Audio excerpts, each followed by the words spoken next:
Governador, ao contrário de todos os outros pré-candidatos à presidência da República que não são associados à esquerda, né, Tarcísio de Freitas, o Ronaldo Caiado, Romeu Zema, o Ratinho Júnior, que é do seu partido PSD, né, o senhor é o único entre eles que tem criticado publicamente o ex-presidente Bolsonaro. Os outros, quando não vão vestir a camisa da seleção, né, Kelly, e ir pro palanque mesmo do Bolsonaro, no mínimo optam pelo silêncio. O seu discurso tem sido muito na linha de romper com a polarização. Então o senhor critica duramente o governo federal, o presidente Lula, mas também o ex-presidente Bolsonaro, especialmente essas últimas movimentações aí que envolveram inclusive o presidente Donald Trump, né? A minha pergunta é se o senhor acredita que essa postura pode fortalecer o senhor como alternativa mais viável à presidência ou se em alguma medida o senhor teme que pode acabar isolado dentro da direita por causa disso. Eu queria saber se o senhor acredita que tem espaço para esse perfil no eleitorado, alguém que critica Bolsonaro e critica Lula. O senhor é o único que tem feito isso. PG, eu tenho feito aquilo em que eu acredito. É menos sobre uma estratégia político-eleitoral e mais sobre defender as coisas que eu acredito. Se for para avançar politicamente em novas posições políticas, né, no caso, uma candidatura à presidência, que seja dizendo o que eu penso e o que eu acredito. Se for para encerrar a minha carreira política sendo governador do Rio Grande do Sul, que seja dizendo as coisas que eu penso. Eu não vou deixar de dizer as coisas que eu penso, como eu acredito, porque, olha, o momento político exige que eu me associe a um lado ou ao outro. Mas, de qualquer forma, desculpa lhe interromper, se o senhor acredita que tem um espaço para esse perfil no eleitorado? Eu percebo que muitas pessoas, assim como eu, estão exaustas com essa polarização exacerbada, radicalizada. Não aguentam mais. Já doeu de muitas formas essa polarização. Ela já doeu nas amizades que se romperam, nas brigas nos grupos de amigos, nas brigas na família. Eu conheço gente que não foi no aniversário da mãe porque não consegue conversar com a mãe mais por conta de política. É uma coisa absurda o que isso já doeu em muitas formas, e agora vai doer no bolso do brasileiro, no emprego, vai doer na nossa balança comercial, vai doer de várias formas econômicas, inclusive por conta dessa polarização radicalizada que aí está. Então, sim, pode ser até que isso, de alguma forma, abra um caminho. O que eu quero, mais do que qualquer coisa, é levar a mensagem. Eu tenho sido atacado pelos dois lados, fortemente. Eles têm as suas militâncias, né? Muitos de estar em cima do muro. Muito oportunistas em aproveitar a associação a um lado ou ao outro. E naturalmente aproveitam para me atacar, os dois lados. Recebo ataques da esquerda, recebo ataques da direita, porque não me associo a eles. Mas eu tenho dito, podem até buscar me inviabilizar. E talvez, eventualmente, sejam até exitosos nisso, mas não vão matar a mensagem. A mensagem precisa andar, a mensagem precisa circular. As pessoas podem ter uma posição que não seja Lula ou Bolsonaro. Eu quero que as pessoas possam perceber isso. Não precisam se associar a um campo ou ao outro, querendo exterminar o outro campo político. Simplesmente podem querer construir algo novo para esse país. Governador, diante dessa sua posição e diante de tudo que está acontecendo em Brasília desde segunda-feira, o senhor é favorável a essa anistia ampla, geral e irrestrita que está sendo demandada pela oposição?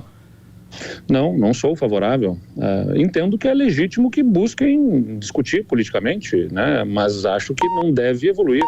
Embora seja até questionável do ponto de vista da constitucionalidade desta anistia, mas o debate político, o parlamento, ele pode debater, pode discutir, pode buscar canais. Eu, particularmente, sou fortemente contra, até porque tudo que a direita mesmo diz, e até eu concordo, é que quem faz algo de errado tem que ser responsabilizado, tem que ter consequência, né? Tem que ser punido.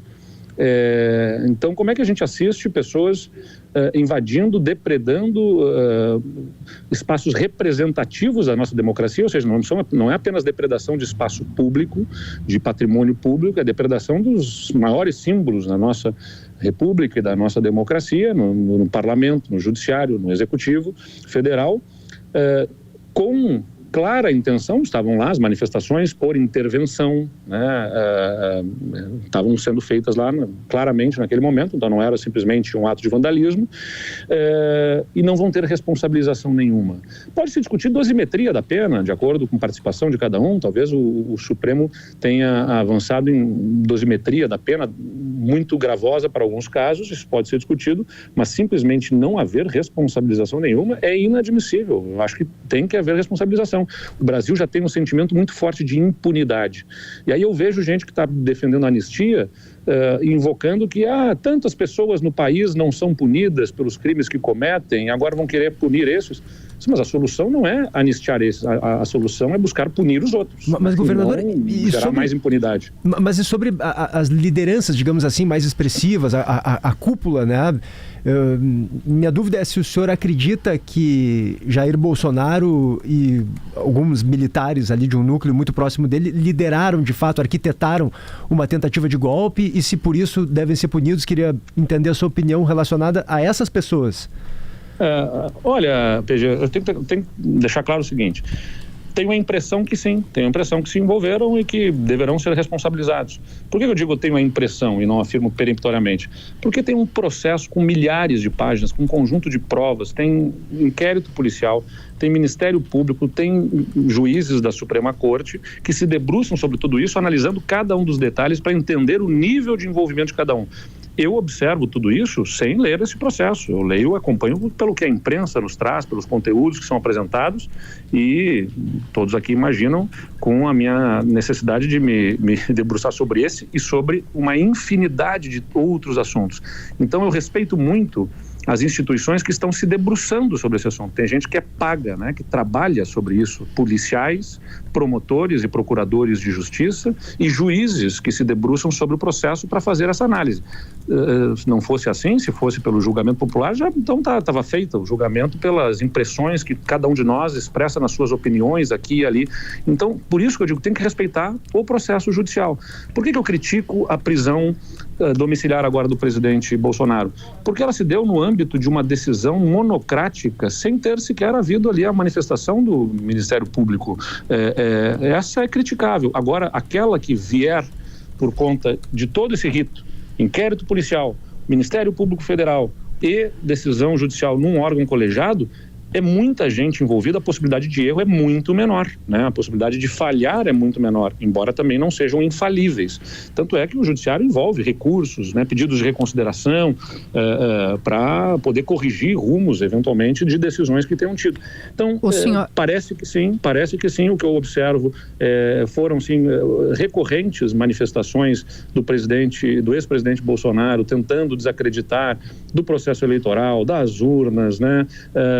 Depois incentivando de várias maneiras que essas mobilizações acontecessem, e há um conjunto probatório que está lá e que partes deles foram trazidos a público que demonstram que se tentou arquitetar algum tipo de intervenção, que na leitura deles, na visão deles, tinha respaldo constitucional, mas que na minha visão não tem esse respaldo constitucional. Então é essa análise fina que está sendo feita no Supremo Tribunal Federal que eu confio, né, virá num resultado que podemos até imaginar que será pela condenação, mas que temos que aguardar.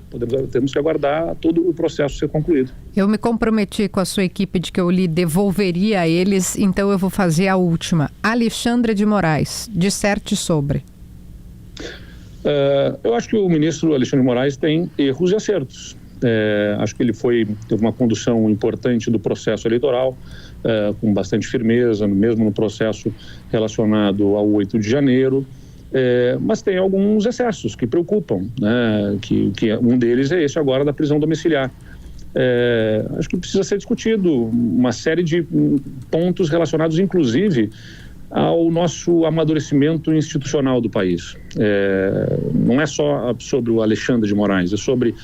Será que não é hora de nós discutirmos justamente alguma restrição a decisões monocráticas na Suprema Corte, mandatos para ministros do Supremo Tribunal Federal?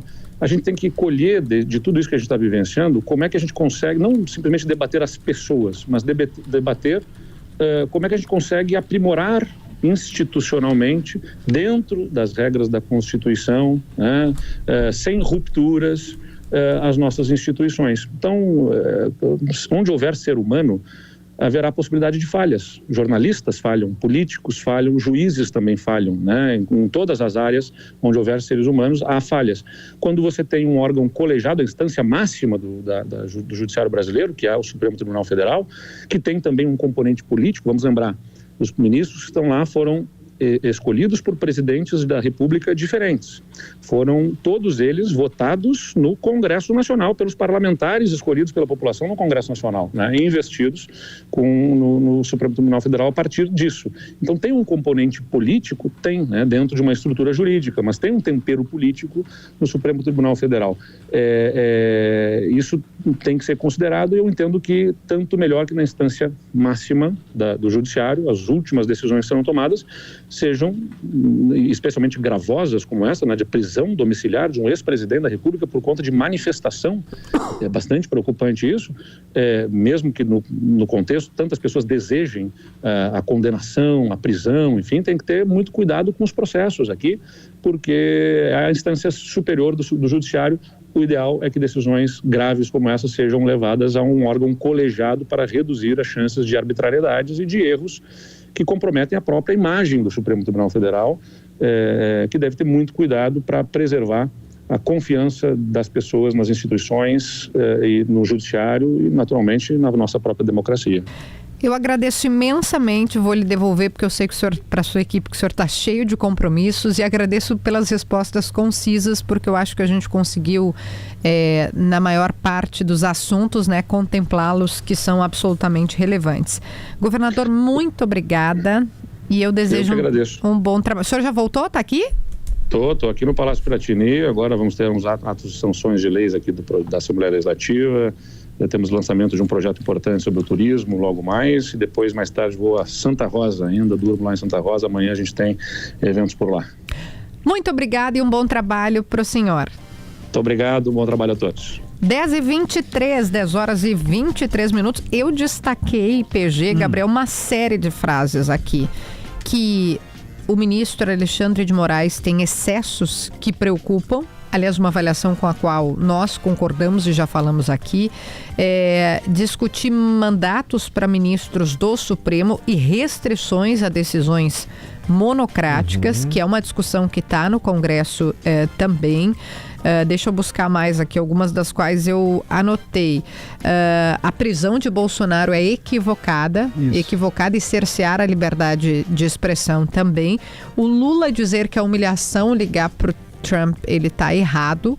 Ele tinha de fato que fazer o contato, porque está envolvendo empregos das pessoas. Gabriel, anotou mais... Desculpa, voltando ao Bolsonaro ali, Kelly, Gabriel... E anistia, né? O que é interessante é que, exatamente, que ele diz, o governador Eduardo Leite, né, que considera equivocada a prisão do Bolsonaro, mas ainda assim, embora não diga com essas palavras, acho que dá para dizer que diz com todas as letras, sim, né, que Bolsonaro tudo leva a crer que é um golpista, né? Isso. Então ele está dizendo que não é porque ele considera que Bolsonaro, sim, arquitetou, ou provavelmente, né, teria arquitetado, ele diz com alguma cautela, uma tentativa de golpe de Estado, não quer dizer que ele entenda que a prisão preventiva, a prisão domiciliar nesse momento tenha sido uma medida adequada do ministro Alexandre de Moraes, né, Gabriel? Eu acho que a crítica é muito mais no sentido da justiça, do processo, do devido processo legal, né, do que devidamente se o ex-presidente é culpado de alguma coisa ou não.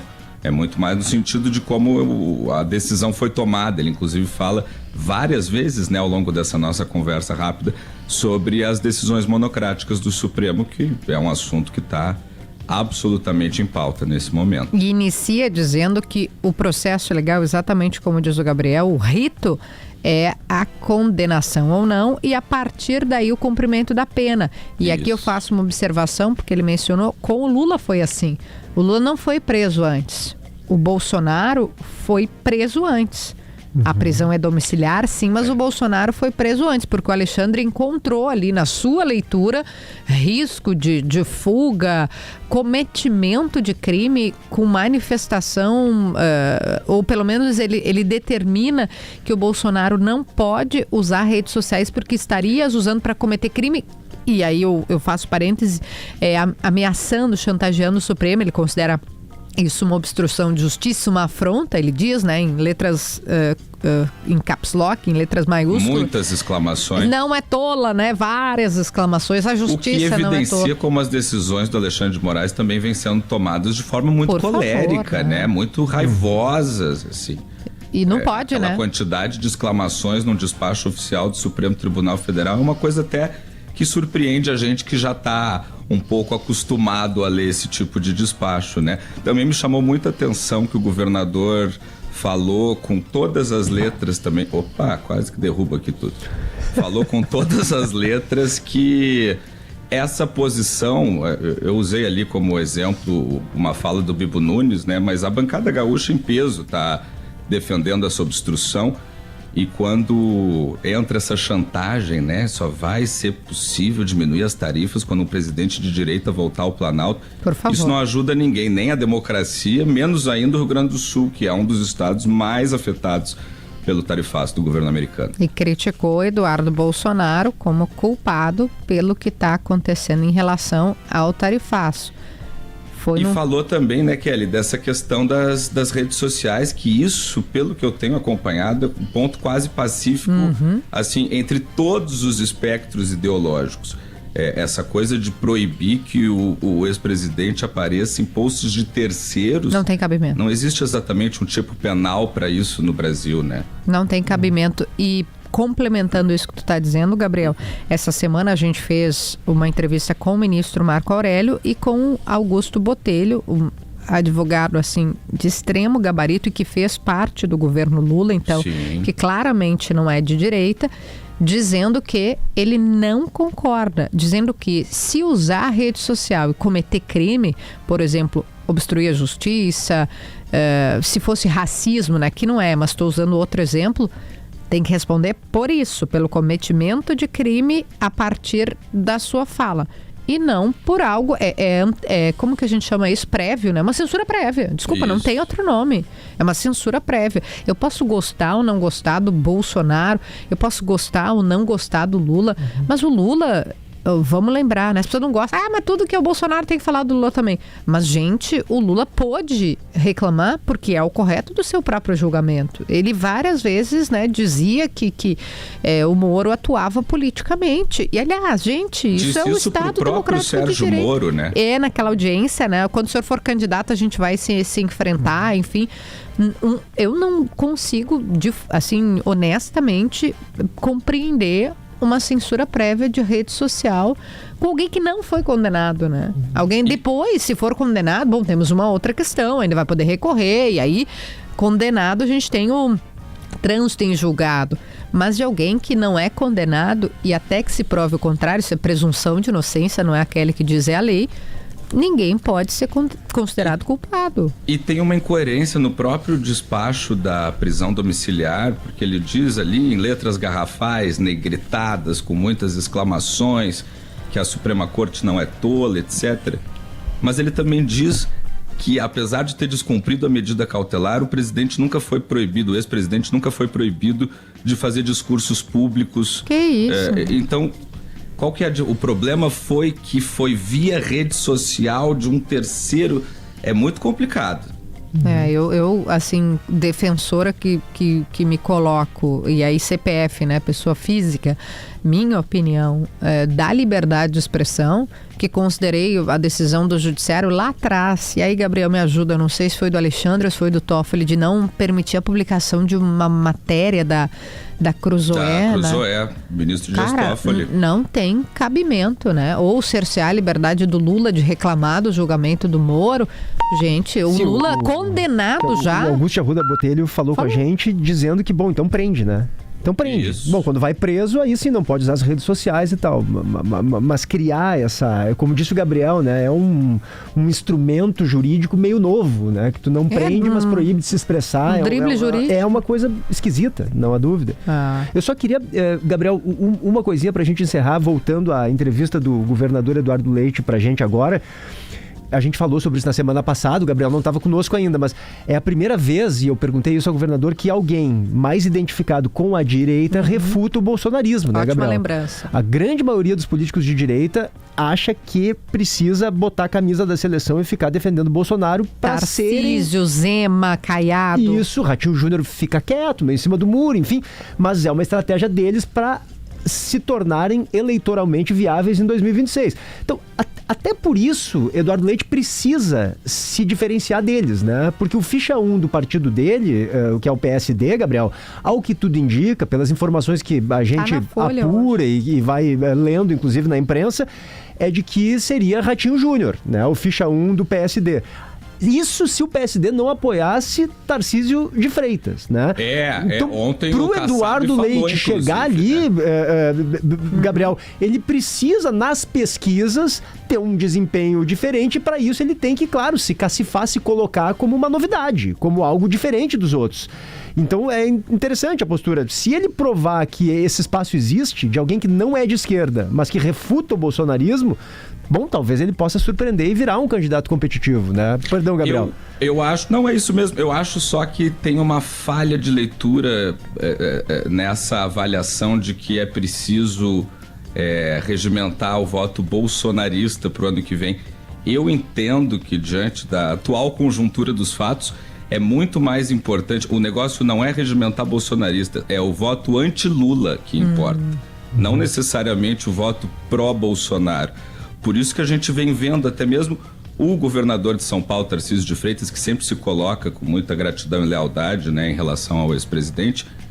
Mesmo assim, ele já vem sendo mais cauteloso nesses apoios a Bolsonaro. No protesto agora, tu tem razão, ele já não estava, né? Zema também não estava, Caiado também não estava, porque houve esses desgastes recentes envolvendo a família Bolsonaro nessa questão do tarifaço, né, Gabriel? É isso, porque num eventual cenário de 2026, em que um segundo turno seja qualquer candidato contra uma força indicada pelo Lula ou o próprio presidente Lula, importa muito pouco quem for esse adversário do Lula para esse voto, né, dos bolsonaristas, mas de todo um contingente populacional que é anti-Lula e não necessariamente pró-Bolsonaro. Mas aí é que tá, Gabriel, o que as pesquisas têm mostrado também é que o seguinte, quem for pro segundo turno pro Lula, se for, claro, né, se for com o Lula pro segundo turno, sendo alguém que refuta Bolsonaro também, esse cara vence facilmente. O cara que é contra Lula e contra Bolsonaro vai pro segundo turno com o Lula. Agora, se ele é o candidato do Bolsonaro no segundo turno, ou não rompe necessariamente com o Bolsonaro, aí não sei se perde, mas a disputa volta a ser aquele meio a meio que a gente está acostumado nos últimos tempos, né? Aqui então, no Rio Grande do Sul colou. O problema é ir pro segundo turno. Né? A questão é ir pro segundo turno o cara que não tem o apoio nem do Bolsonaro nem do Lula. É isso que os políticos atualmente estão com receio. Eles acham que precisam de um ou outro para se viabilizar.